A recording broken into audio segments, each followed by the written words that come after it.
One of the most effective things you can do to make people like you is to just die. Soundstripe.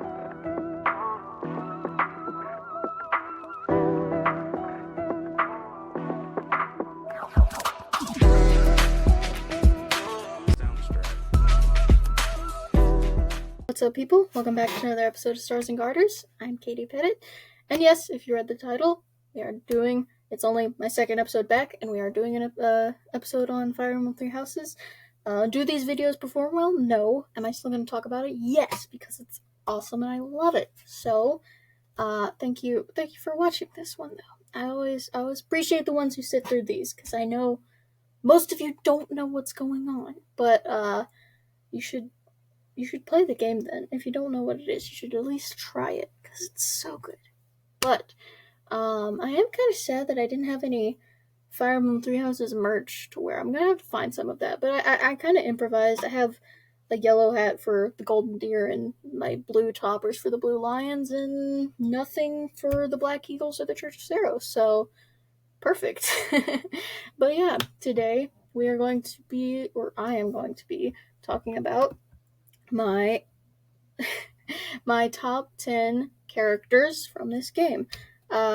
So yeah, pretty simple. I think I don't I have the same criteria as I do for most top 10 lists of like characters, but I think in this one I'm also taking like I want to talk about like the voice acting as well. Just because the voice acting in this game is also amazing, and I kind of had the idea to like do a separate list for like the top 10 voice acting roles in this game, but I imagine it would be pretty similar to my top 10 characters, and it would be a little redundant. So like I'm just gonna talk about the VA for these characters in this episode, because like it was all awesome, and I'm pretty sure that factored into you know how much I like the character. But without further ado, let's get into it. All right, starting at number 10, and the only guy on this list from the Church of Saros, and honestly, that's valid because like most of them suck, and I honestly didn't like this guy at all when I first, like for my first two playthroughs. I just finished my Black Eagles playthrough like a few weeks ago. I beat the game for the third time, and it was on the Black Eagles playthrough. And this is kind of like I just kind of started to like this guy, which is pretty funny that he actually made it onto the top 10 list. But he definitely has a reason for it. So number 10 is Seteth of the Church of Saros. I am returning to Mother now, before you do. Flade! Please, no! No! So Seteth is kind of Rhea's right hand man mostly. He really looks up to Rhea, and he's kind of the second in command ish. And he kind of seems he to me at least he kind of up front just seems like this really not stuck up, but like kind of stuffy, just like boomer, like doesn't enjoy fun, and is very strict and kind of lame, and all of that. But it's very interesting what made me like Seta. And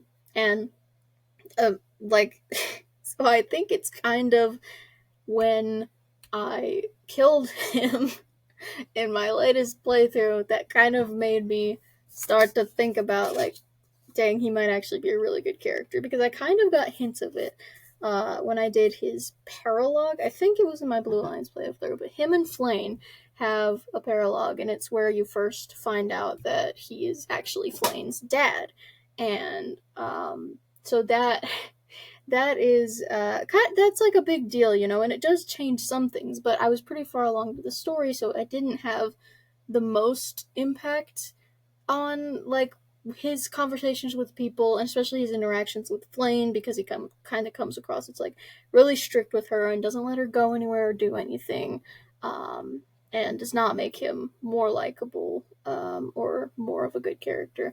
But like knowing having that knowledge for an entire playthrough and the playthrough where I'm against him and have to eventually kill him and Flame really made a difference in how I thought about Seteth. So like just knowing he's Flame's dad, it kind of just made me realize like this guy, like at his core, his whole character is just like he really is a good dad and he wants to protect his daughter and like I don't know. That like going through this playthrough where you have to like turn against him, and especially the level where you have to kill him and Flame is kind of where my opinion changed. First of all, because his death quote is not only like just horribly sad in and of itself, but the voice acting is incredible, and it's just like I felt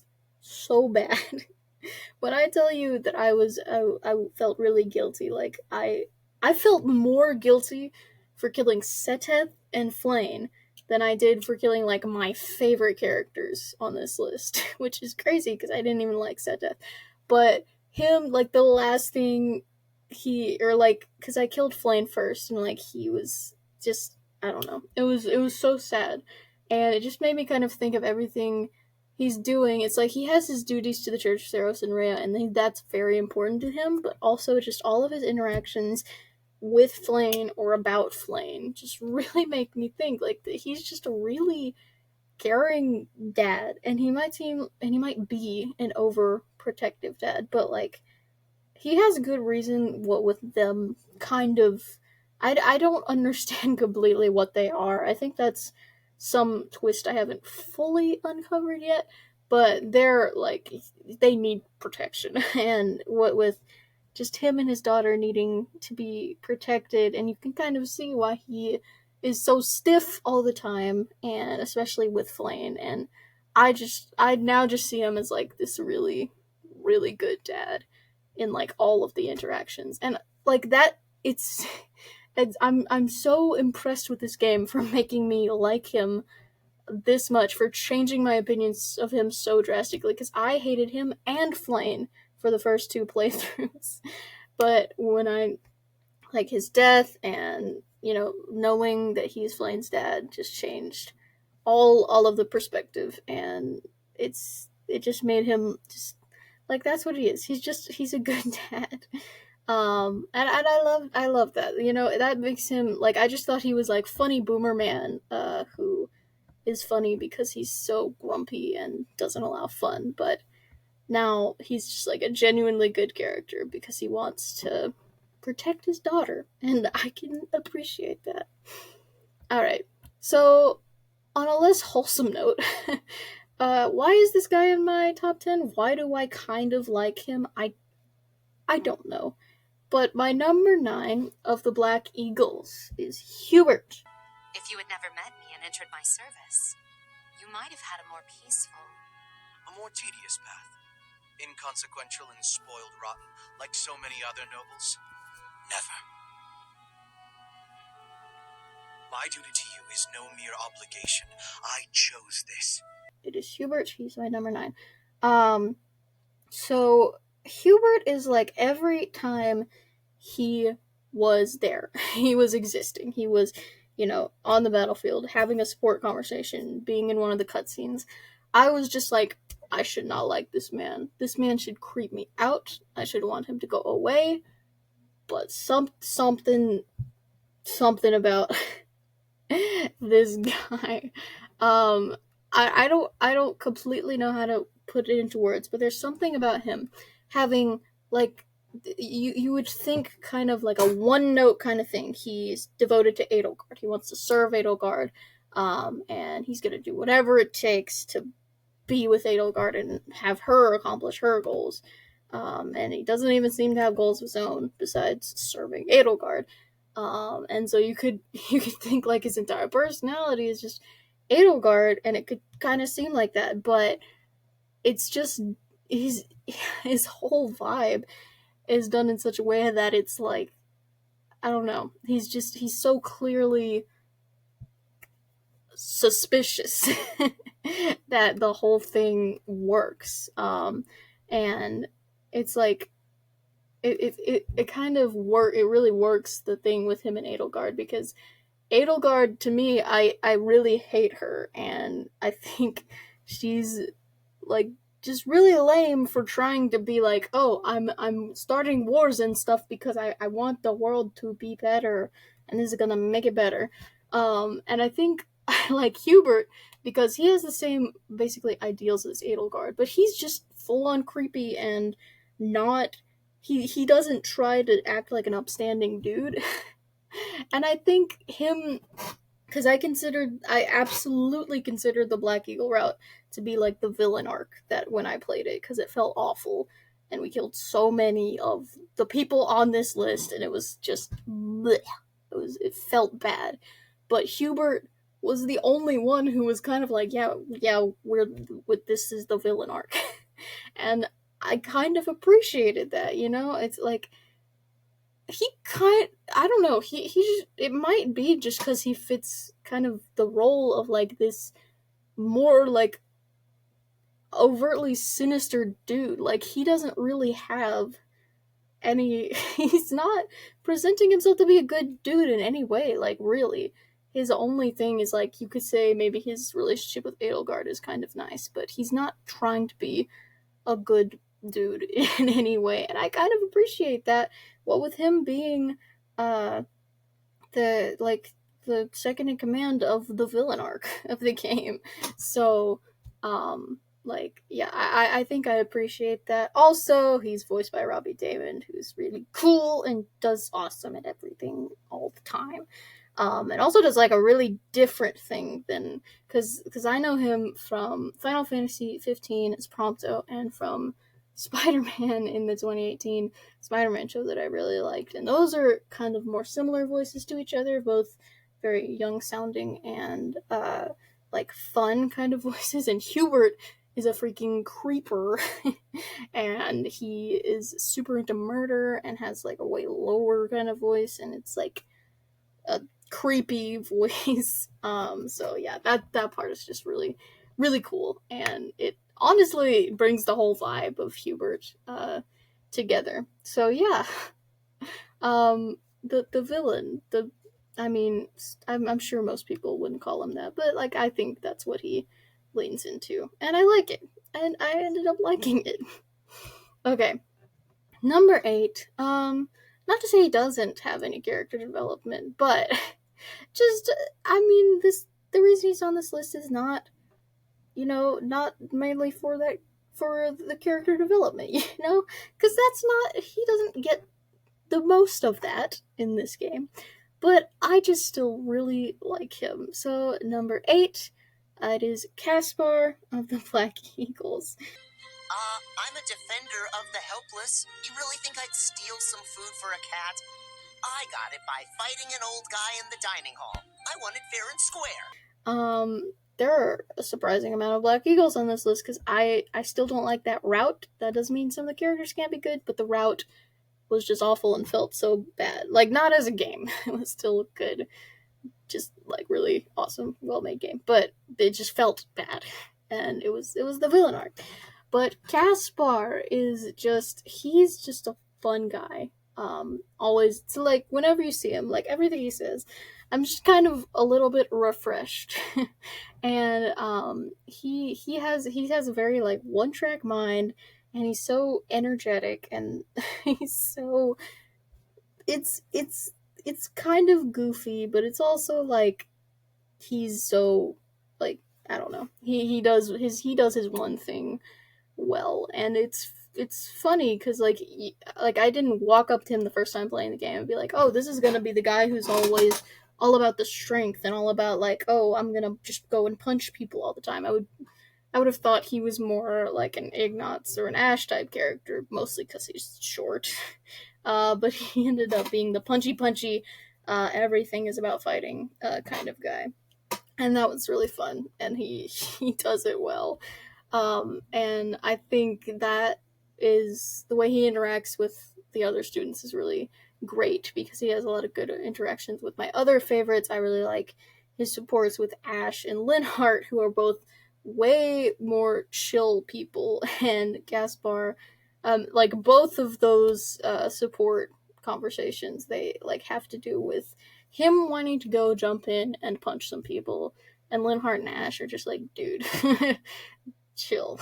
But he has no chill, and that's why I love Gaspar essentially.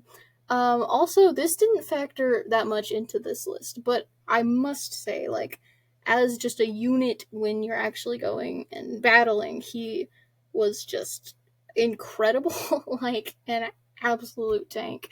Like I would send him out by himself and just be like, yeah, Caspar can't get hit, because nobody could hit Caspar. Like it was ridiculous. And he died a few times. And his death quotes actually are really sad. I did a video on reacting to the death quotes. You won't find Seteth's particular one that I'm talking about here, but because they were like, if you're playing as them, if they're on your team and they die, that's the death quotes that I reacted to. But Caspar's is actually really sad if he does die, because it's like he really, like, even though he is kind of a goofier character, like being strong is super important to him, and like his death quote is just like, oh, I was weak, and it's sad. But yeah, he was great.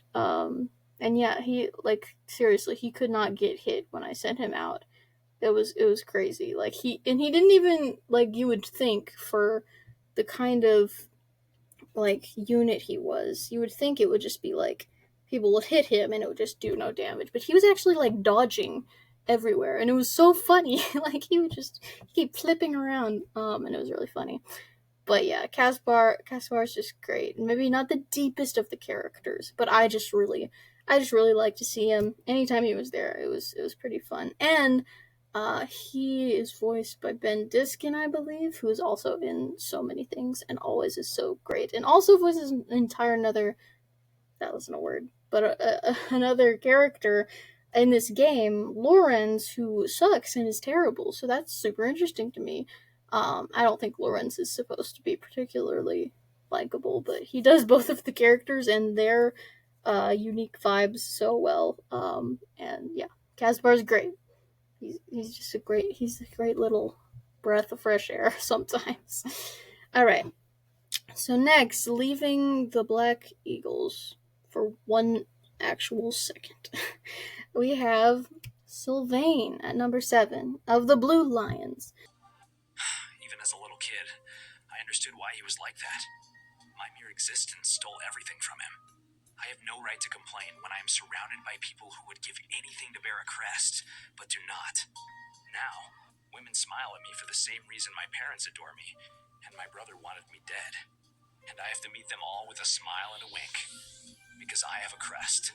The Blue Lions and the Golden Deer are like really close. For like, I don't know if I would be able to say my favorite house. It would be really difficult, but there are a lot more Blue Lions on here than Golden Deer, like significantly. But we're gonna start with Sylvain at number 7.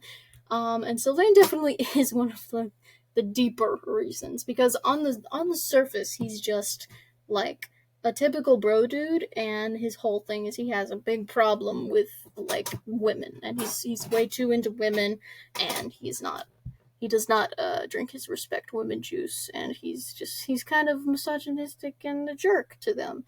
And he gets around for sure.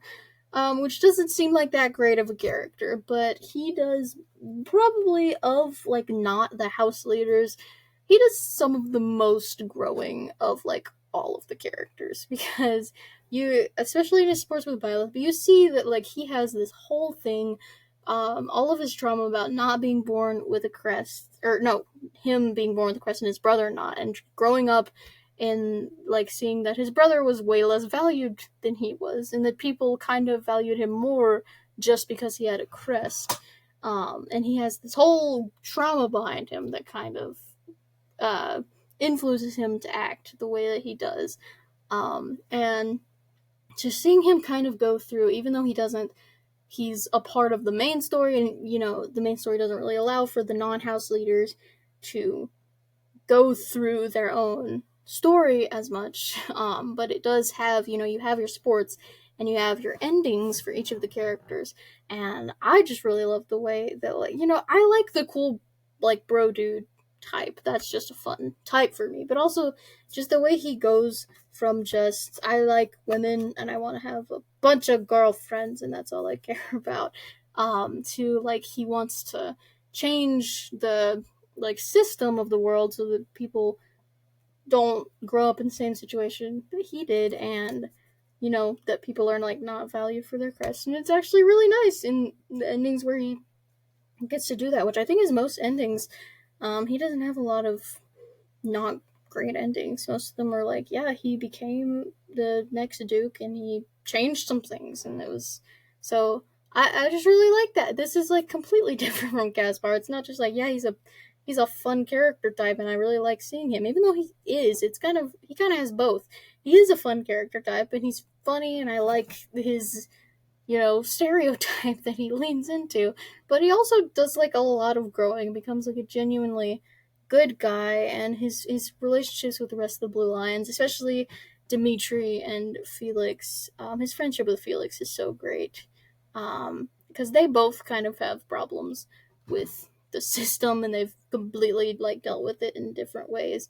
And so their whole dynamic is great, and most of his, like, relationships are so interesting to see. So yeah, Felix, or not Felix. I mean, we might see Felix come up later, but Sylvain does, like, a lot of just he just grows a lot. He has a really great character arc, and it's definitely like I don't know how. I don't know. I know a lot of people don't care too much about the characters, and they just want to get to, like, the gameplay stuff. And I know a lot of people, like, don't care about the supports, but, like, Sylvain's supports specifically are just he's a really great character, and you get to kind of see him go through all of this stuff. So yeah, Sylvain, really great growth. Also great voice acting too. I think the guy's name is Joe Brogy who voiced him, and he does a really great job as well. They all do. That's kind of an unsaid thing. Just assume that they do. But yeah, that's great too. All right. Next, we're going back to the Black Eagles. I know I kind of dissed them, and I've been calling them the villain arc, and didn't wear any of their colors. But, like, I didn't like the store, or I didn't like the route. I don't like Edelgard. That's the main thing. I don't like Edelgard. I don't like what you have to do in the Black Eagles route and why you're doing it. I don't like any of that. But a lot of the characters I do like, especially because, I don't know, like, some of them are not completely, into this ideal that Edelgard has, and a lot of them are likable and are not just Edelgard followers. So, but yes, another one from the Black Eagles. Yep, Eagles at number 6. We have Best Girl Linhardt. Doesn't rain make you want to read a book? Or rather, nap with a book on your lap. Though, I guess I'd like that no matter the weather. But then, if the book is too good, not only will I be unable to sleep, my tea would get cold. That makes brewing it a wasted effort. And that's why I don't drink tea when it rains. Right. Linhardt is not a girl, but people call him Best Girl because he has long hair, and apparently that makes him a girl. So,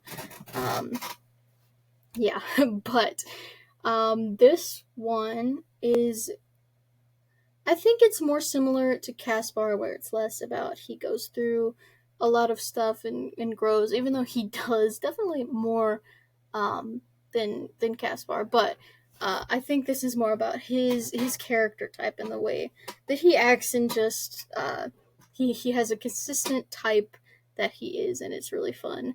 So Linhardt is he seems very lazy, and he kind of is about a lot of things, because he doesn't really care about anything besides crests and studying crests and studying people with crests, and sometimes without, like, proper consent, and just kind of being a little obsessed with crests. And it doesn't seem like he wants to put much effort into anything else, which doesn't sound like a great character, but, like, you see that, like, he's throughout all his supports and everything, he's a really smart guy, he's a genuine friend to a lot of people. He has a really close bond with Caspar as well. And he just doesn't want to put any effort into anything that he doesn't think is worth that effort, which isn't like it's not a great thing. I'm not saying do that. I'm not saying that's an admirable thing, but it's an understandable thing. He's just that type of guy. If he doesn't see that it's worth it, he's not gonna attempt to do it. He also just likes to sleep a lot, and I love that. Like basically every support is like going to end with him being like, "Okay, I'm going to sleep now." I love the way he ends conversations by just like ending them, no matter where they are. Sometimes Linhart's just like, "I am done with this now, so goodbye," and I love that about him. I do relate a little bit. He's very introverted, and when he's done talking, he's done talking, and he just wants to leave and be alone and nap. And even though I don't like naps, I do. That is a mood. I do get it. And I don't know. I just a lot of things he said were either very very funny or very relatable. What was the one? What was the one thing I can't remember whose support it was with, but during one conversation, he he actually stops the conversation and he's like, "This would be so fascinating to talk about if I wasn't walking away," and he just leaves. So it's things like that where I'm like, even though he might not be the most um the deepest character, even though he definitely has they're all very well developed. So I'm saying out of the this group, out of the characters in Fire Emblem Three Houses, which is still saying he's gonna be pretty deep, but out of them, he's I guess not the deepest. He's still it's just he's a really fun character to be around, and just all of his sports are great, and he does end up being like a good guy, and he helps out, and he knows when he needs to step in and do stuff. He just doesn't like to. And I paired him off with a Byleth, and he helps Byleth in her doing whatever she did at the end. I forgot her ending, but he helps when he's needed. But mostly he doesn't think it's needed, so he just doesn't want to do stuff, and I like that, and I think that's good for him. Good for Linhart. All right. Next, is this the only female on my list? That is hilarious. No disrespect to the females of Fire Emblem Three Houses. They're all great. Most of the characters are really great, but I don't know. Just liked the guys more. That's so interesting. But at number 5, finally getting to the Golden Deer, some representation. But at number 5, we have the best girl, fight me, Leonie. Captain Gerald said that if anything should happen to him, I'd have to support you in his place. He didn't sound serious at the time, but it was right before before we lost him. So I've decided I'd like to do just what he said. I know I'm not as strong as I need to be, but I swear to you, I'll train until I am. So a lot of people hate Leonie a lot, and I don't get it. Well, I do get it. They really don't like that she's pretty mean to Byleth after Byleth's dad dies, which is unfortunate. But Leonie, I think, I think under the surface of being mean and liking Gerald, which seems like her only two things. I think she's a she's a well-developed character, and I think she's also just very fun and another type that I really like. First of all, she was immediately like, when I saw her the first time, I immediately was kind of like, okay, that's gonna be a girl that I like, because she's stubborn, and she's stubborn and mean and aggressive, and she's that type. And I was like, that's gonna be my girl in this in this run, because even though I love the Golden Deer and that's who I picked first, there were actually not a lot of characters in the Golden Deer who I was totally crazy about. But Leonie and someone else, some other mystery person, from the Golden Deer. They were both. I was like, okay, these are my guys. These are the Golden Deer for me. But yeah, I think I really love that type that Leonie is. She's very but she's very like hardworking, and she's probably like one of the. I don't know. I would assume she's like one of the better students there because she cares a lot more about like training and being the best than a lot of the other characters. So there's that. But also her thing with Gerald is a thing that people like to make fun of because she is a little obsessed with Gerald. And you know, she does talk about him a lot. Like a lot. But I mean, it really, really makes sense because she's just really wanted to be a great mercenary, and this guy, like one of the greatest mercenaries of all time, comes along and helps her village and wants to train her. So obviously, she looks up to him a lot. And they like spent a lot of time together, and he was very like high thinking of her. So she really she really likes that relationship, and she you know it makes sense that she would think about him a lot. But then in defense of her reaction when he died and kind of being a jerk to Byleth, I just think that's like I think that's just because she's sad too, and she is sad in a very like unfortunate way, and she kind of responds to that in like by being mean to Violet and by being angry because she's like I think that's just her grieving Gerald personally because like when you go up to all the students after Gerald dies, they're like most of them are like, oh okay, like comforting Violet, like let's hear some advice. But when you go up to Leonie, she's like she's clearly devastated, and she had like you know, obviously like the second closest relationship. Like nobody else had that kind of bond to him, and so now like obviously it's pretty important for Byleth, but it's also really important for Leonie when Gerald dies. And I think that's just where all the meanness and that support comes from with Byleth. Because she's just really sad. Like, she lost, you know, like a second father figure. I don't know what's going on with her parents. I assume they're still alive. There's a lot of orphan childs in this one, but I don't children in this game, but I don't think she's one of them.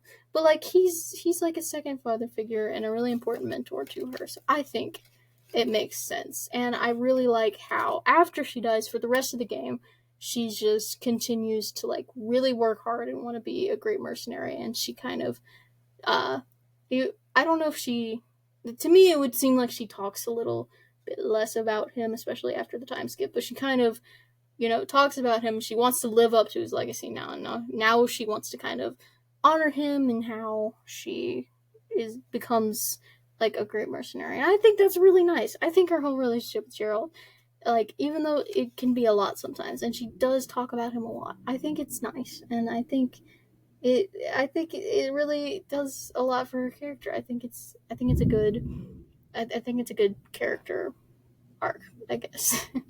um so yeah. All right. Yeah, only girl. No more females on this list. All right, back to the men. Um okay, yeah, I said we might see him again, and lo and behold, we are seeing him again on this list because number 4, another blue lion. We have Felix. I will fulfill my duty to the late king. My old man used to say that over and over like a mantra. How nauseating. No one seems to understand. The dead won't acknowledge your loyalty. They don't care. So, Felix is kind of like not in personality or anything, but in the way that I like him and in the way that he's one of my favorite characters in this game. He's kind of like Sylvain 2.0. Like it's like again, I liked his general archetype when I first met him. So like Sylvain's this dude bro, and I like that archetype. But Felix is just this total tsundere, and he's like no emotions. He's mean. He's sarcastic, and he has one focus, which is being the best and being amazing at swords and being able to beat anybody. So you see that, and even though that's a type I like, it's not really favorite character material necessarily, what with all the great characters in this game.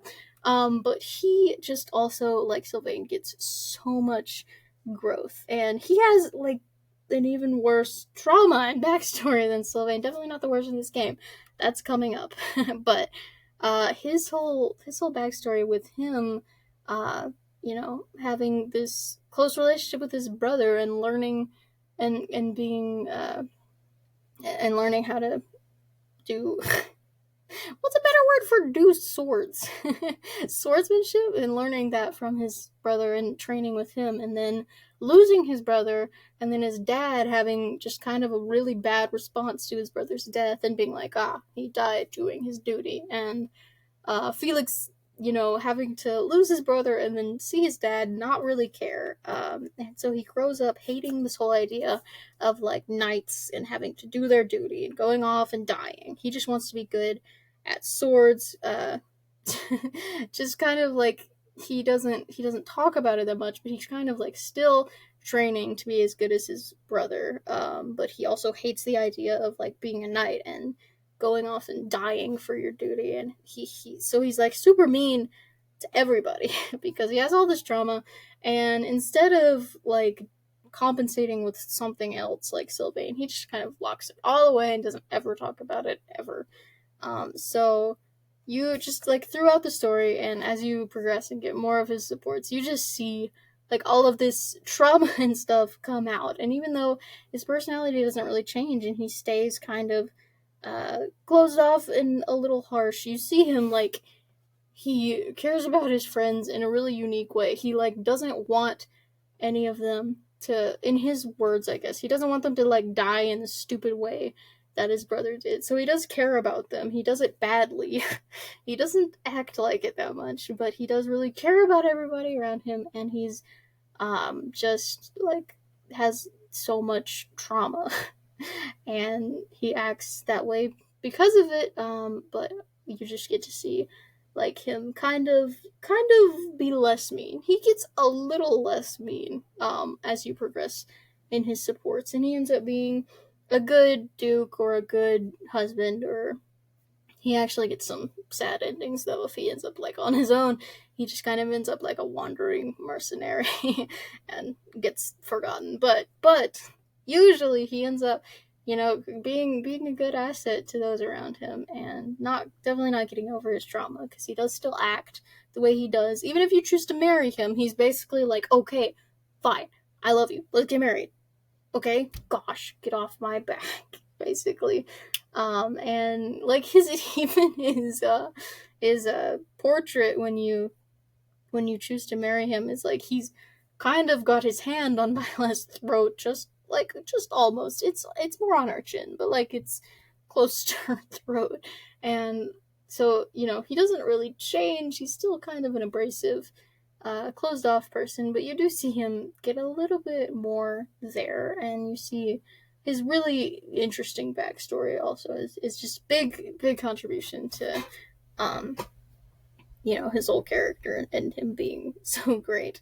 Also another really sad death quote, if you want to go watch that, because like you kind of see him, if he dies before it's over, it's like the only thing he was thinking about was him being the best at what he does, and he thinks that like he failed, and that was basically like his only drive, because of his brother. And so his death quote is kind of reminiscent of that, and it's really sad. Also, very well voice acted. So all of the death quotes were really good. So like I'm not weird for watching all of them die. I'm not weird for watching videos like that, because the voice acting is really good. I'm not just like watching people die. I really like all of the voice acting there.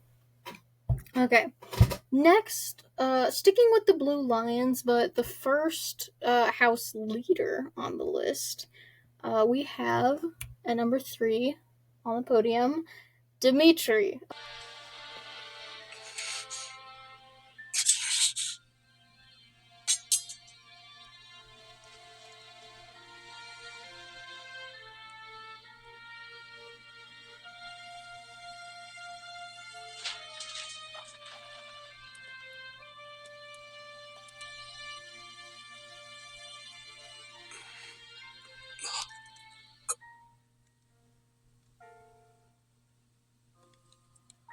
So this is very interesting that it is that high. But since, uh, character development and like depth of story involvement is a little bit more of a reason to like a character than, like is a little bit more reason than Hubert's. I like his vibe and I like that he's bad and not trying to cover it up. Or like Caspar, he's kind of a funny uh punchy twink. So Dimitri, even though his initial vibe is definitely not like an archetype that I would be super into, he definitely deserves a very high spot on this list because, especially being the house leader and all, he gets some of the most like development of all the characters, and he gets like some pretty drastic development, and it's done super well because he starts out as like, to me, what is like this boring princely prince. He's very formal and just kind of boring. And so that's what he looked like. He's very formal and uptight and rule keeping, and that kind of person. So I wasn't too interested in him. And then he gets just this drastic, I cannot speak, this drastic, that is the word, right? Yeah, drastic switch when he finds out that Edelgard is the Flame Emperor and the bad guy they've been fighting the whole time.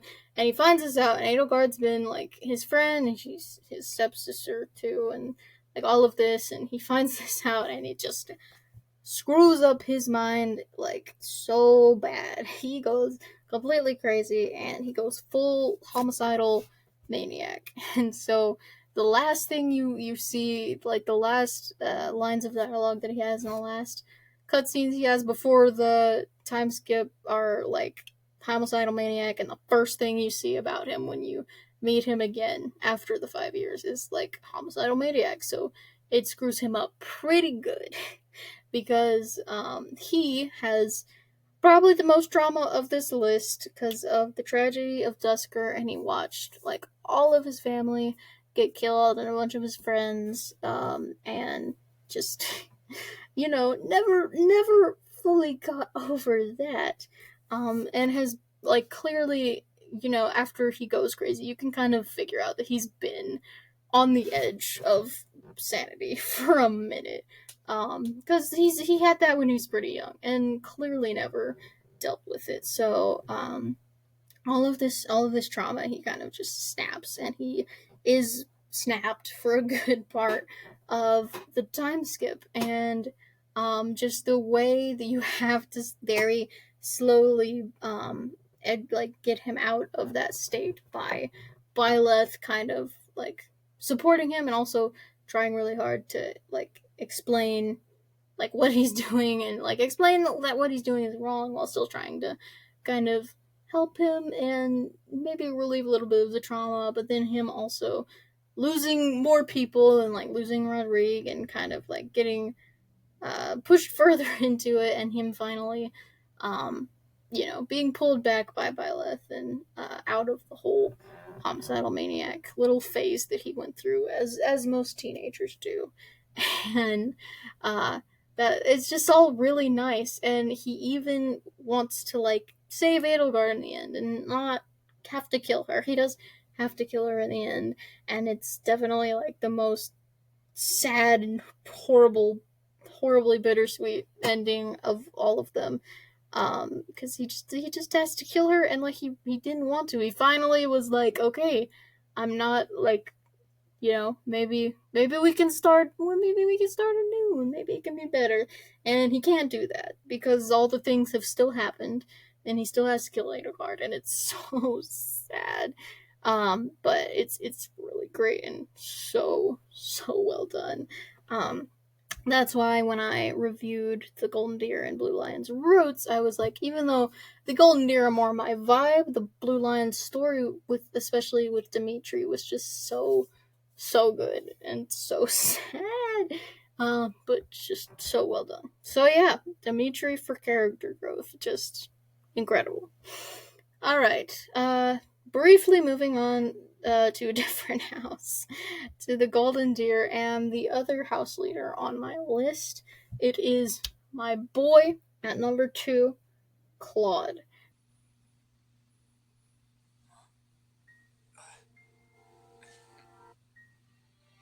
You overslept, Teach. Pretty rude to keep a fella waiting like that, wouldn't you say? What's with that surprised look, my friend? You didn't really think I'd given up on you coming back, did you?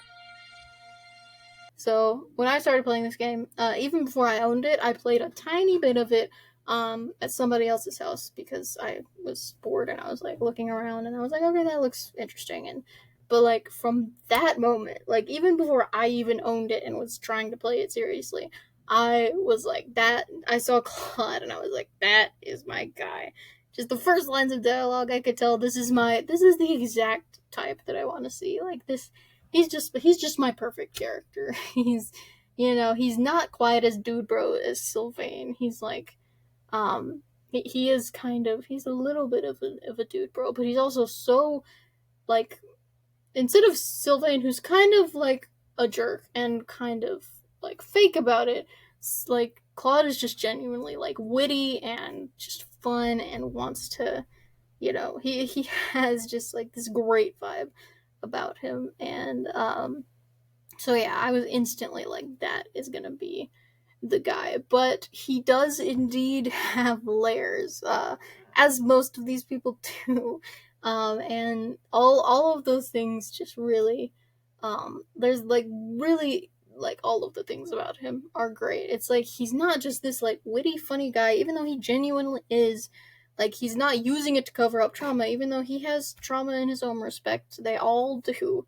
But he's not just using it, like he's genuinely a witty and funny guy, but he also has his own plans and ideals that are really interesting. And he too, like Edelgard, he kind of has a very similar idea. They both want the Church of Saros to like stop sucking and stop ruining everything.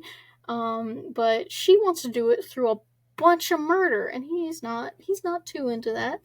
You kill Edelgard on his route as well, and it's way less sad because, like, Dimitri had all this history, and he was just kind of like, yeah, don't go killing people, Edelgard. So that was pretty much the reason. But he's like the only one so far also that really does get to the root of the problem, because he goes and kind of kills Nemesis, and Nemesis is like the CEO of racism, as we call him in the thing, in the game, and he's kind of responsible for a lot of the things that are going wrong somehow. So Claude is kind of the only one who like gets to the root of the problem there. But he does want the world to be a better place, but he also doesn't want to do it through murder, and I think that's pretty great. I think that's the best set of ideals maybe that we have in the game.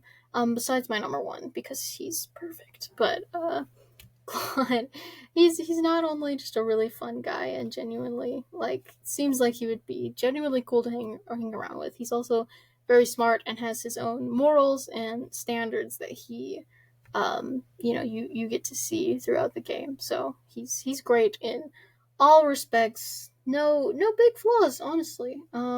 Except his sideburns in uh the post time skip. That's definitely a flaw. But also he's voiced by Joe Zisha, and it's just great. He brings that whole vibe there, like all the charisma and stuff. You have to convey that obviously, and I don't think it would be half as like just.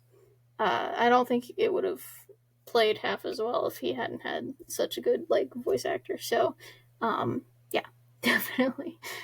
So Claude is basically perfect, but my number one, my favorite Fire Emblem Three Houses character, who ironically is not Claude, because I know in my top 10 video game characters of all time, Claude was on that list. So you'd think if he's one of your favorite video game characters of all time, wouldn't he just be your favorite Fire Emblem character?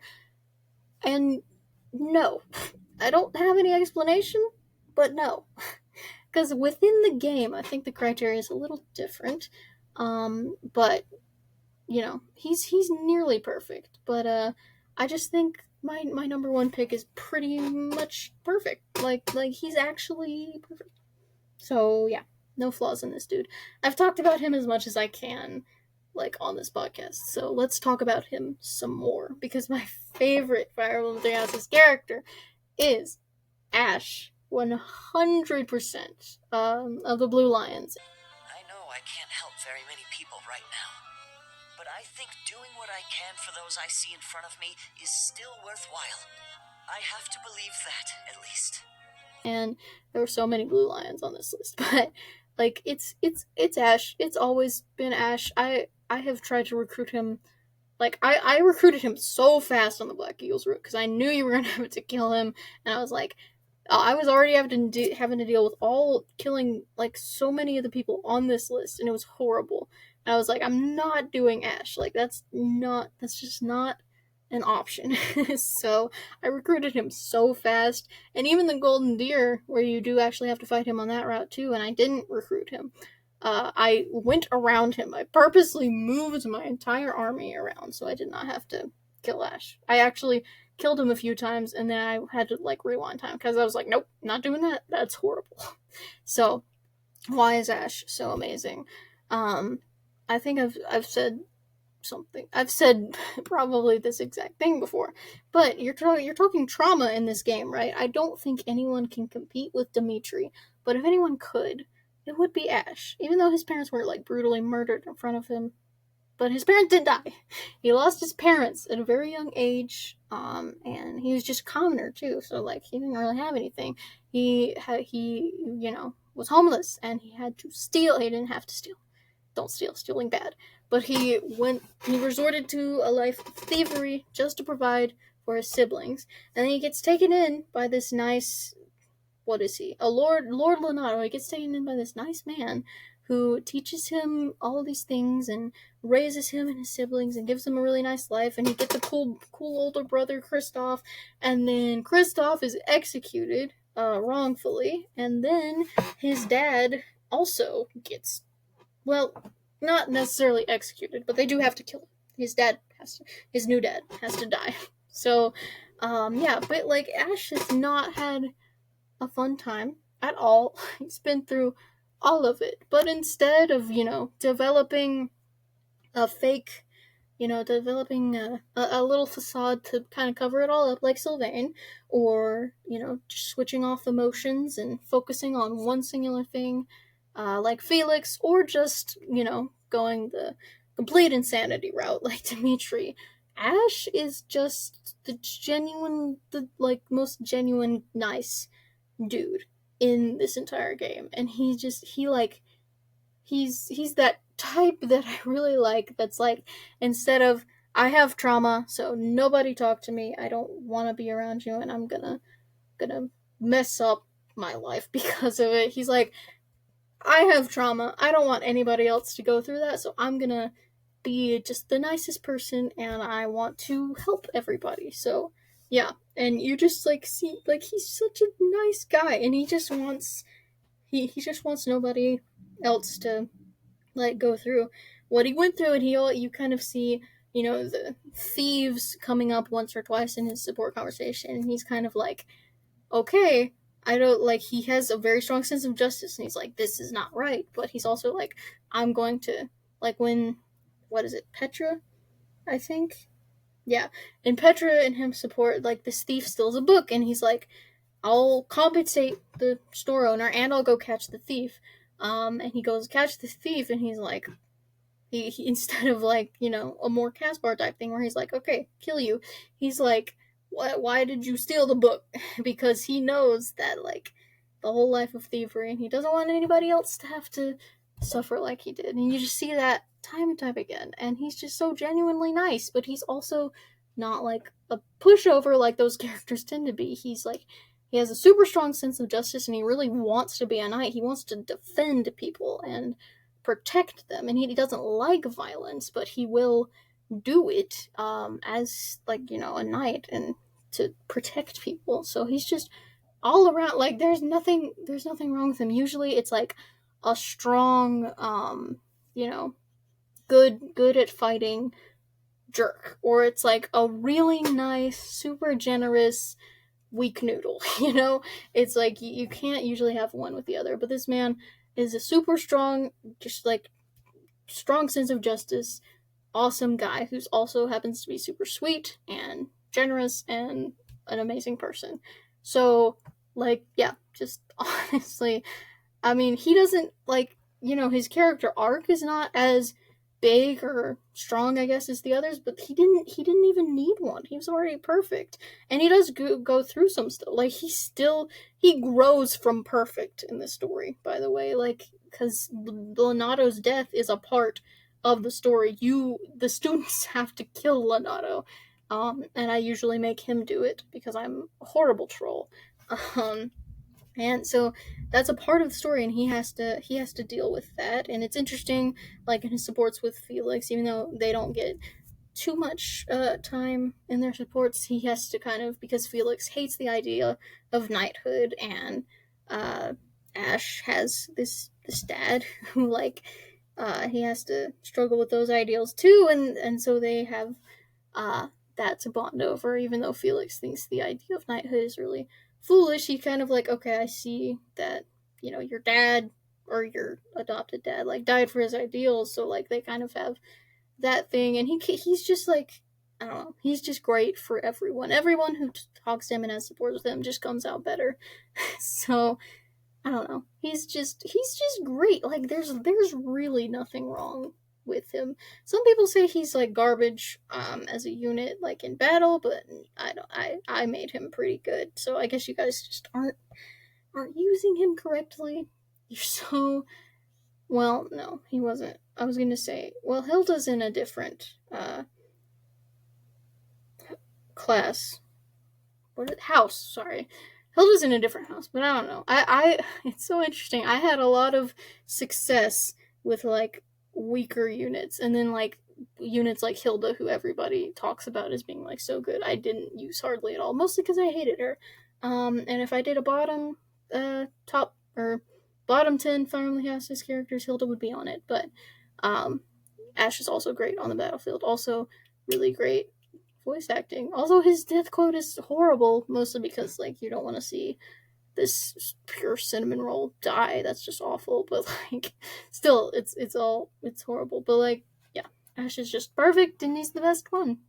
And I've seen a lot of people say he's boring, and I don't understand those people because I think he's amazing. Okay, that is my list. Those are the characters. They're honestly all such great characters because this is such a great game. But these are the characters that personally just really did it for me. So, yeah. Thank you guys so much for watching this episode. I have a lot of other Fire Emblem Houses episodes. So if you're watching this because you like Fire Emblem Houses, that's great. Because so do I. And I have like at least 3 others in like this whole thing about it, so go find them. Those are fun too. And make sure to like and comment and follow and subscribe if you are not already. And I will see you guys next time. Bye bye. Soundstripe.